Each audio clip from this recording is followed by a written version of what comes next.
Joshua, I read your message. You're right. Jill is different.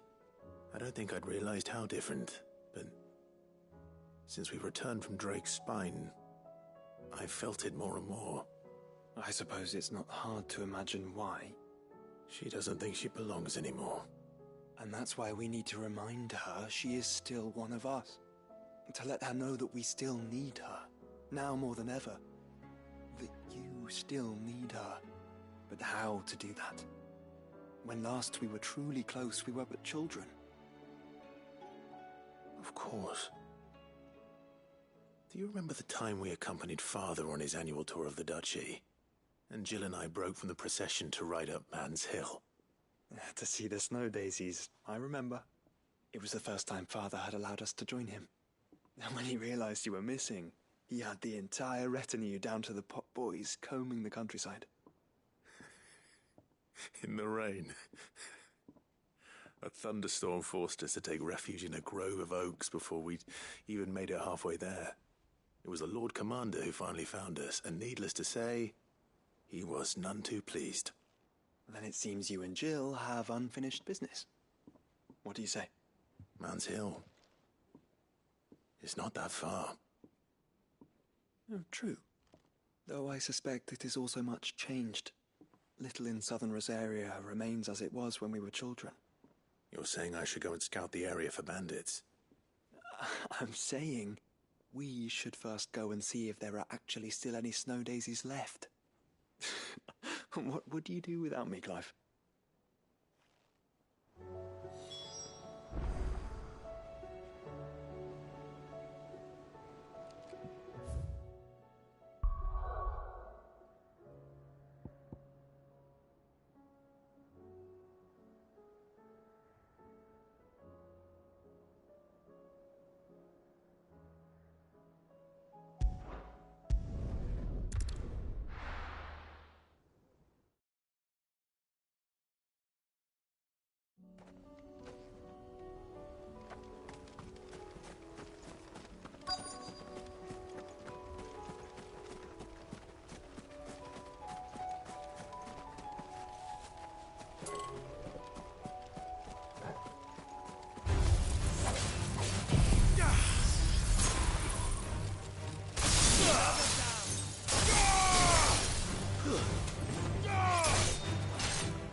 This is the place, but...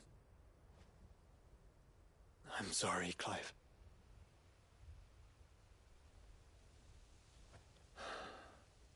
There's nowhere been spared.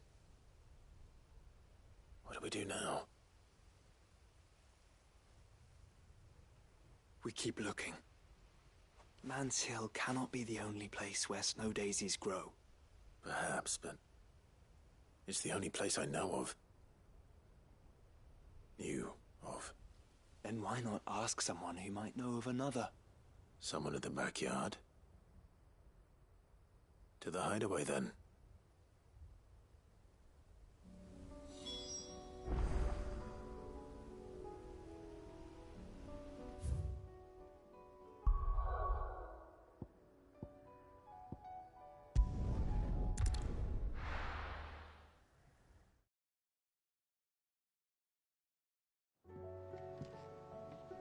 Let's hope one of the gardeners knows where to find snow daisies.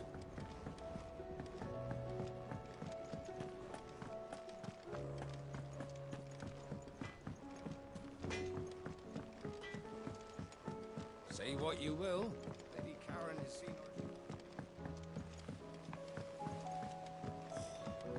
a short time.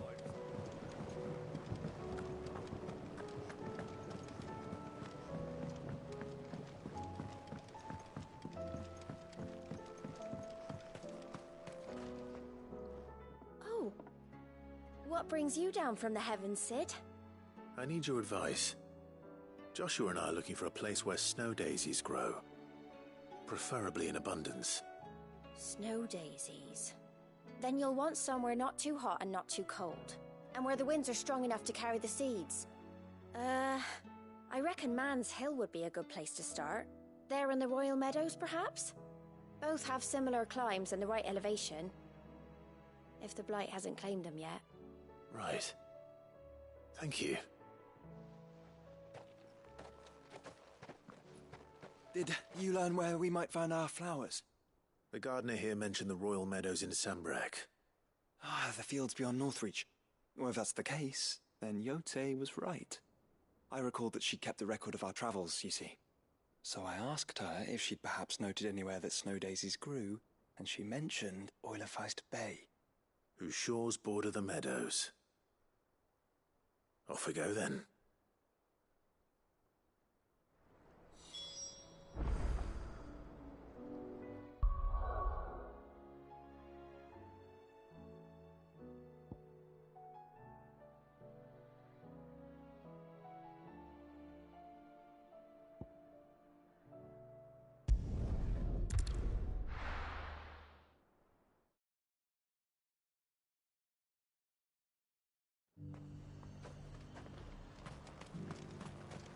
And how might I help the garrison today?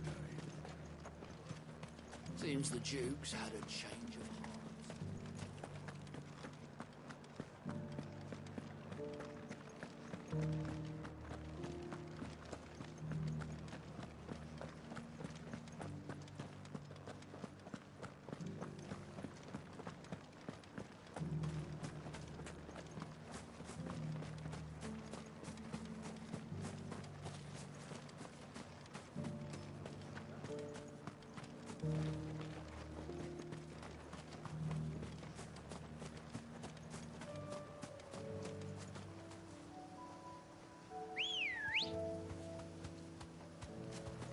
Ready, girl?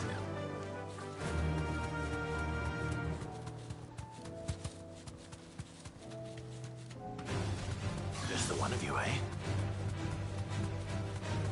The meadows are vast.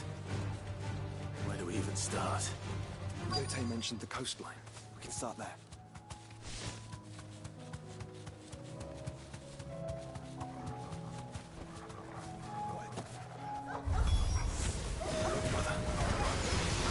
See them? I do. The flowers and our friends.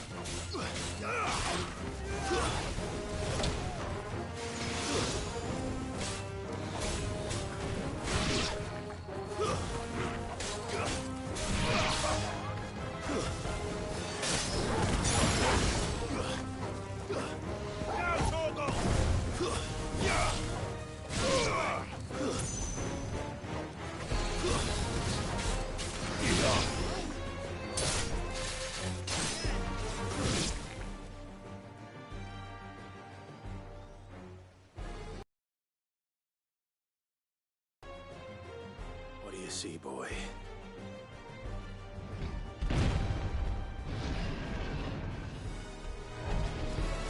Let's hope this is the last one. Only one way to find out.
It's over.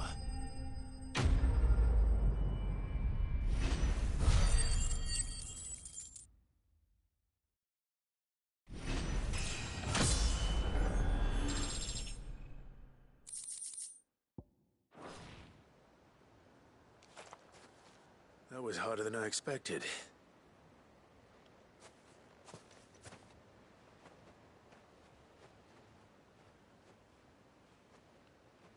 But Founder, it was worth it. They're beautiful. Do you think Jill will like them? She'll love them. Come on. Let's go.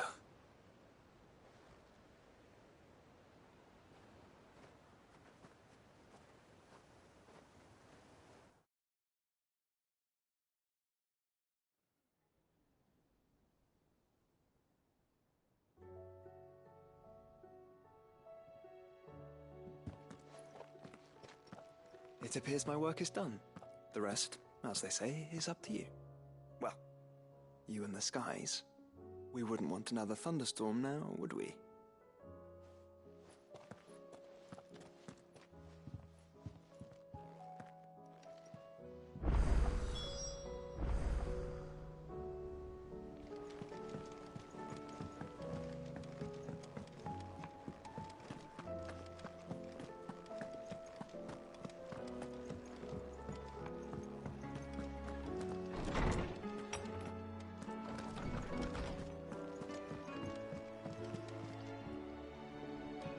Jill,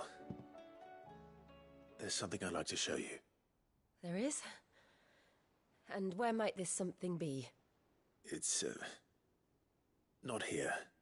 Now, I know this is sudden, but how would you fancy a trip to Oriflamme?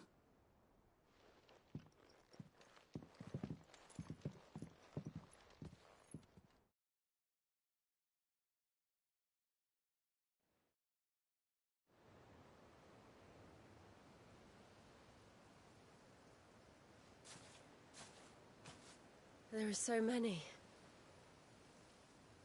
This is what you wanted to show me.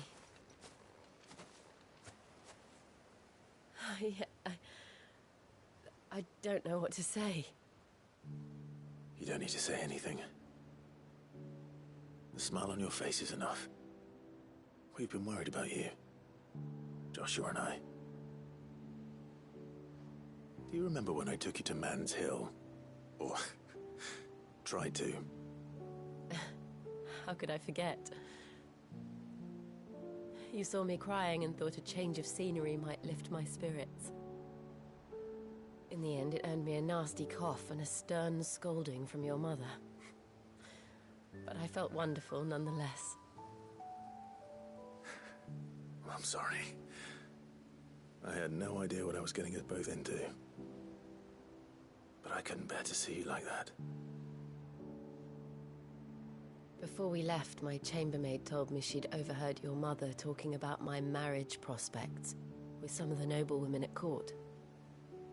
They were debating whether it would be more profitable to marry me off to one of the high houses instead of saving me for the ducal line. No one thought to ask me what I wanted. I was nothing to them. A pawn at best. I felt so trapped. So lonely. I didn't know. But I wasn't alone. You were there. Your hand in mine as we ran for those oaks.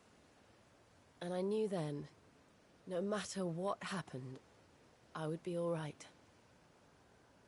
I'll never forget that feeling.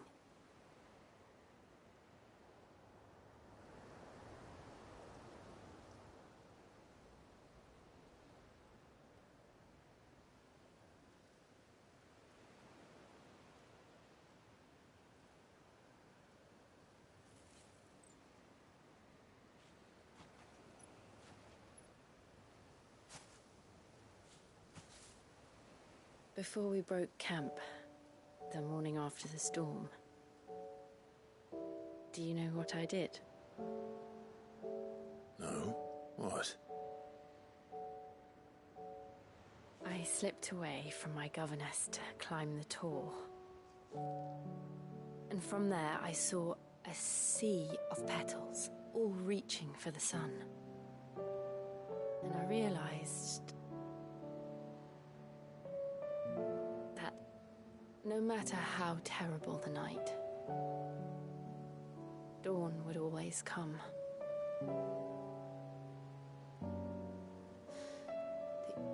That you would always come for me. And you have. Again and again.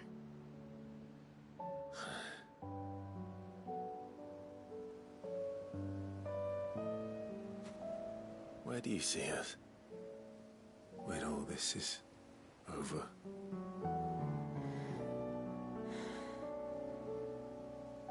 I don't know.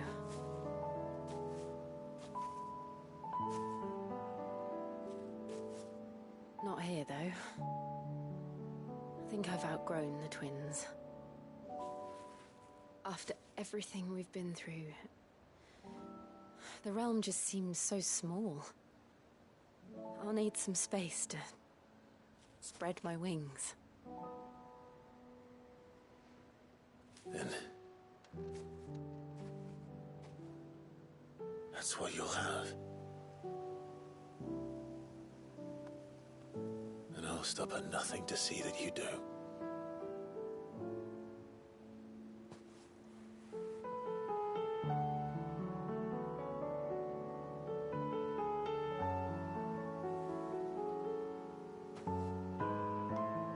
I never was much good at garlands, but it'll have to do. I'll treasure it forever. Thank you, Clive. For this, the flowers, for everything. It's exactly what I needed. You are my treasure.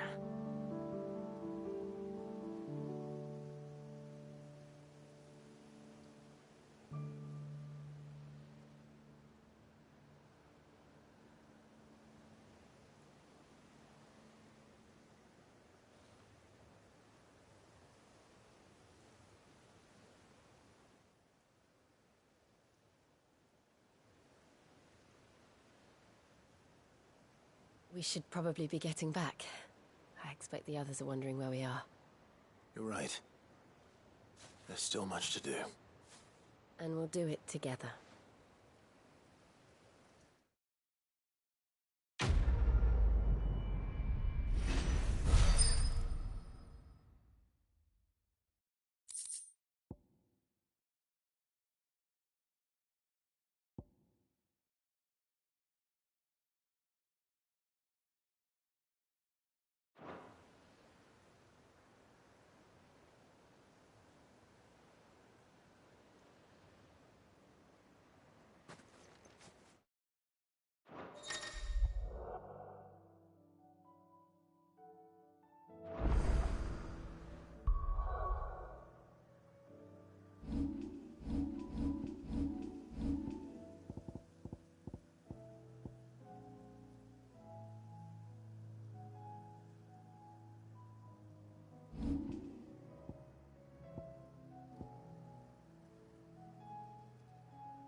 you to Porto when there's nowhere left to go?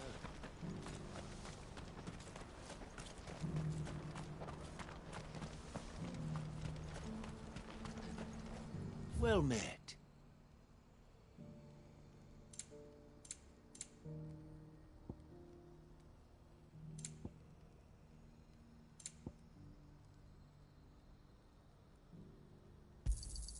You've a discerning eye.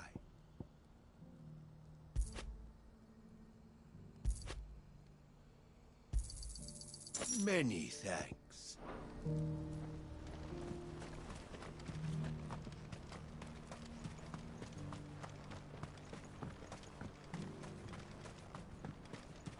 I hear the brothers found another victim.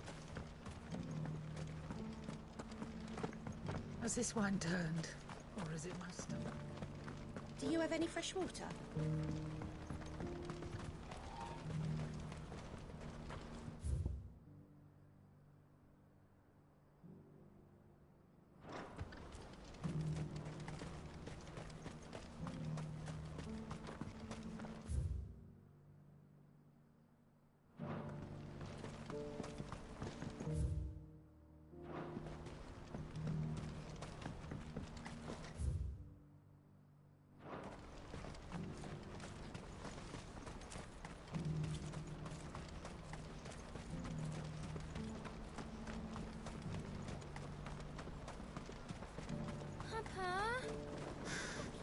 What is it? Oh, please. Just make it stop. I'm scared.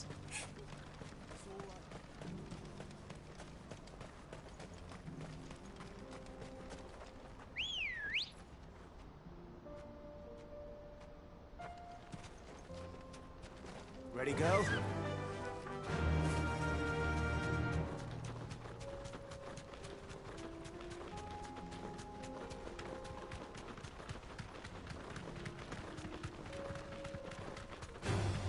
All right.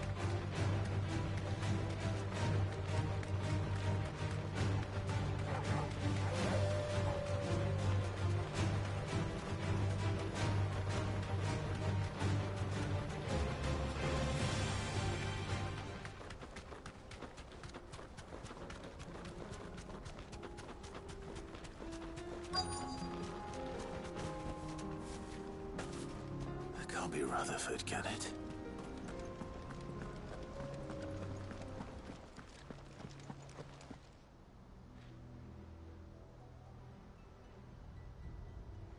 Turncoats and cowards, the lot of you! If it's a fight you want, it's a fight you shall have! Allow me. I don't need your... Please, Field Marshal, oblige him. This won't take long.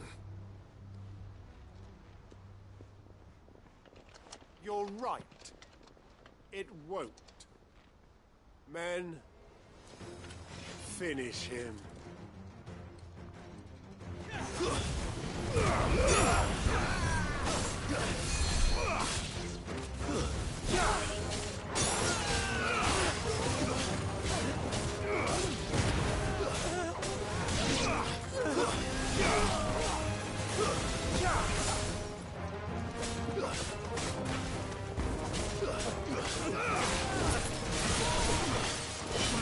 Let's try. Farewell.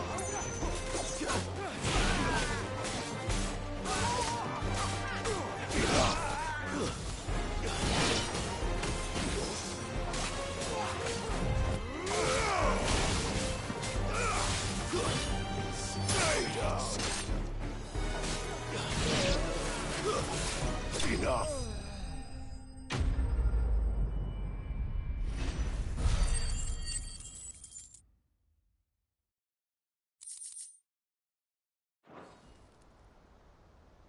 A little longer than I'd have liked.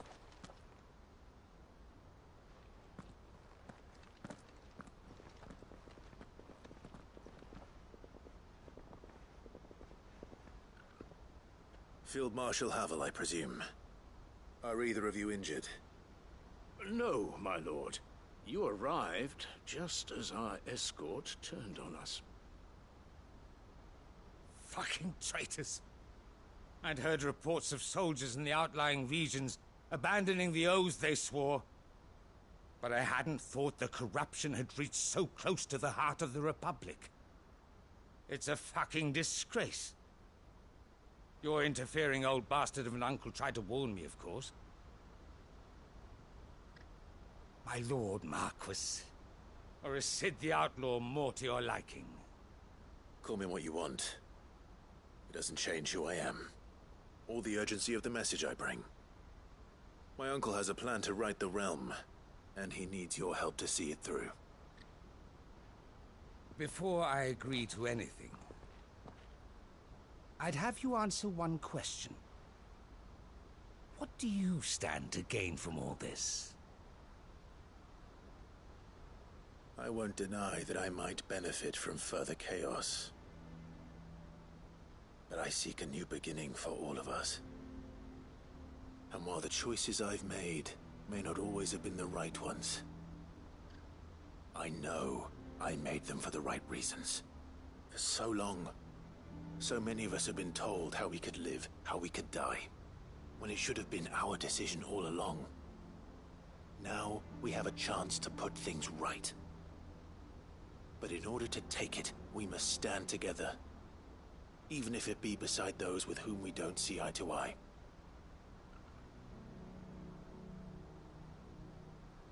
Certainly not the words I expected from an outlaw.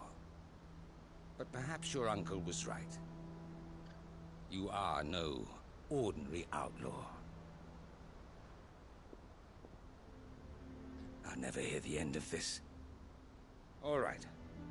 I'll start by ordering my most trusted guard to bring the Dhalmekian fringes under control. Next, I'll make contact with my counterparts in the Imperial Army and see if I can't convince them to try and restore order in their own territory. Thank you, Field Marshal. But they are not the only ones we will need to convince. What do you mean? I don't doubt that I can bully some sense into a few generals. But those they answer to require a different kind of persuasion. And when it comes to honeyed words, well, we will need an envoy. One who can court even the most stubborn of statesmen. You, perhaps?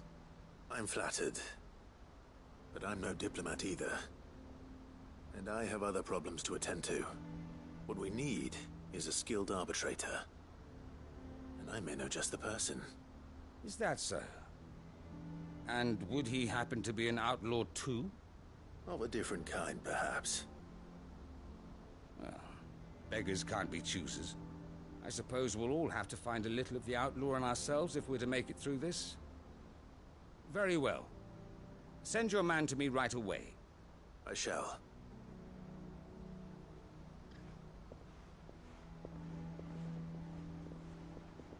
My Lord Marquis. Your Lord Uncle bade me escort the Field Marshal to his manor in Port Isolde. And I will see that my associate joins you there. Very good, my lord.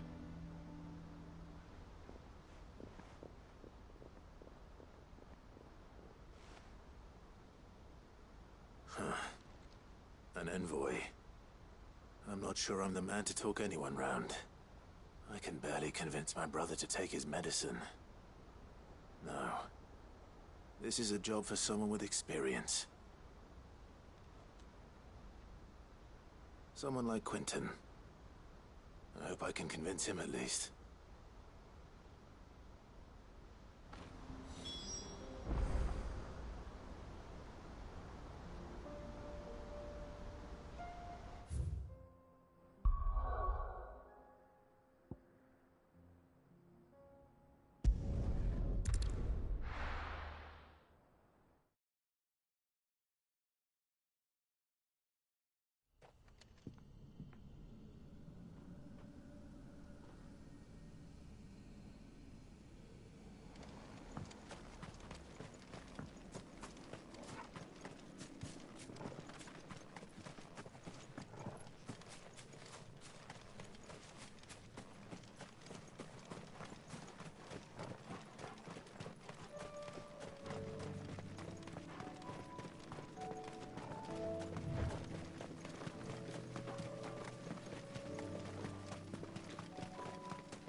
Quinton, I have a proposal for you.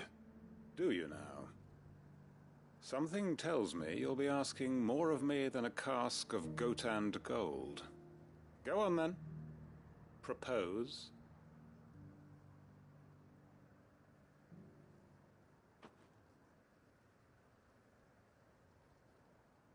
You'd have me convince the chiefs and chamberlains of the realm that they should simply swallow their pride and do the one thing that has proved impossible for thousands of years. Was there anything else? Perhaps I can fetch you a meat pie as well. I know it's a lot to ask, but I can think of none better suited to the role. And you'd have me give up what little I have left to do it. I told you, Clive. The people of Lostwing are my family, and I cannot abandon them. You'll have to find someone else. I'm sorry to hear that. So am I. And why might that be? What he's asking. How's it any different to what you've done so far? They want you to speak for those who can't speak for themselves. That's what you do best. If it's the vineyard you're worried about, we'll see that the grapes are picked and the tons filled. You know we will. It's not that. Then what is it? You said yourself we're family. Don't you trust us? You know that's not what I'm... Then what are you saying? That only we are worth saving? Why turn your back on everyone else? You convinced us we could build new lives for ourselves, and if you can do that, who's to say you couldn't convince the entire realm? A stirring argument. I fear that any rejoinder I make might fall somewhat flat by comparison. So you'll join us? Where do you need me? Field Marshal Havel will want to speak with you in person. He's currently in Port Isolde. I can arrange for a party of Cursebreakers to accompany you there. That would be very much appreciated. I hear the roads are far from safe these days. Hopefully not for long. My uncle will want to know that his plan is taking shape.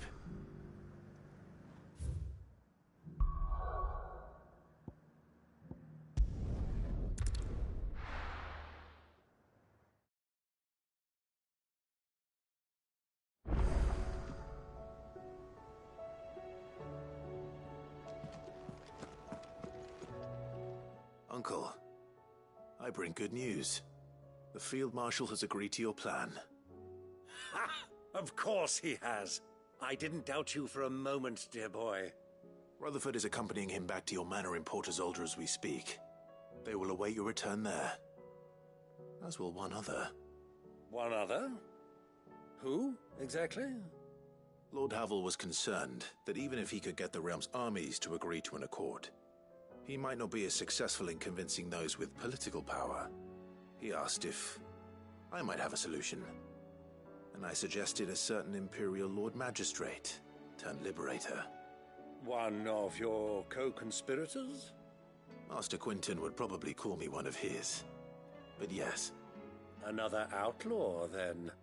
Just the thing we need to put these rotten politicos in their places. Good thinking, Clive. I'm glad you approve. The more the merrier, eh?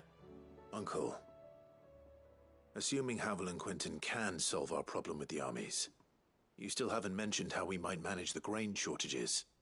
Oh, don't you worry, my boy. The 7 high houses will be seeing to that. They have all agreed to make the most generous of donations. Oh, of course, it did take a little persuasion, but luckily I had some unexpected help. From who? Why, you, my boy.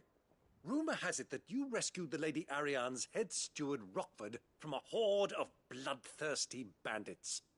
It was more of a handful. Well, the old battle-axe was so pleased. She had a shipload of talents delivered to my private docks by the next new moon.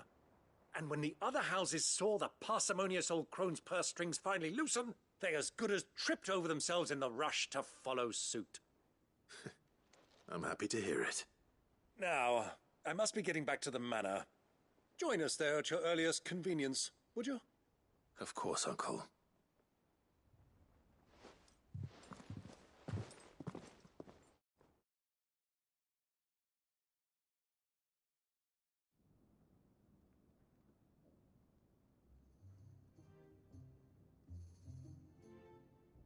And how, pray tell, will we get that grain to the capital if the roads are still overrun with Akashic? You find another bloody road. I only have so many men, and I'm not about to send them headlong into an ether flood. That is, unless you'd have them turn as well. Well, I'd certainly eat less. Says the man with a belly bigger than a band of curls. My soldiers actually need their rations. Without any food to keep them going, they'll be dead even before you've sent them on your fool's errand. If I may, gentlemen, perhaps I might suggest an alternative approach. Though supply routes are indeed disrupted, there is no shortage of ships. Indeed, they bob away in every bay from here to Randalar, awaiting a safe haven. Allow them to make port and fill their bellies full of grain. And once those who crowd the cities are fed, ferry the displaced back to the countryside to work the fallow fields. But I'm sure that you wish to continue your discussion. Forgive the interruption. Two such firm friends as yourselves need no help from the likes of me. Rutherford spoke fondly of the great bond between you. Us? Friends? I can't stand the man! Clive, I'm beginning to question the quality of the company you keep. And what kind of company were you expecting him to keep? The man's a criminal! Criminal? How dare you? You are not fit to breathe the same air as this fine, upstanding young gentleman. Upstanding? He calls himself Sid the Bloody Outlaw! Once more onto the breach.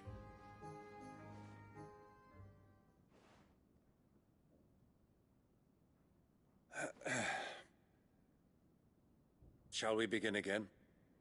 What we seek here is not to create a new nation, nor to claim the thrones of those that already exist. We wish simply to bring stability to the realm that mankind might weather the current storm. And to do that, we must convince those in power, the generals, the statesmen, the nobles, that our cause is just. There will be disagreements, yes, and I imagine some resistance, much resistance. But we cannot let that deter us. If we show them the path, show them that we walk it ourselves, then I am confident they will follow. The fate of the world lies in my nephew's hands, but the well-being of her people lies in ours. And we must not squander the chance that Clive has given us. Uncle Byron, Now, with that settled, let's move on to the signing of the Accord. For what great moment in history hasn't been accompanied by a little ceremony?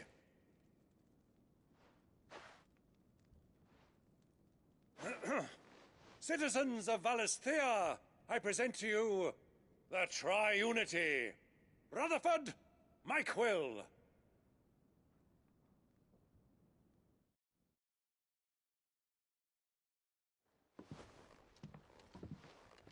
Well, my boy, the stage is set. That it is. This is the role you were born for. Now I ask only that you trust in the talents of your supporting cast. We shall play our parts to the best of our abilities, that you might have the opportunity to shine. The realm needs its Sir Crandall. And there is no better Crandall than you, Clive. I want you to keep this signed accord as proof of our faith in you. I will. Thank you, Uncle.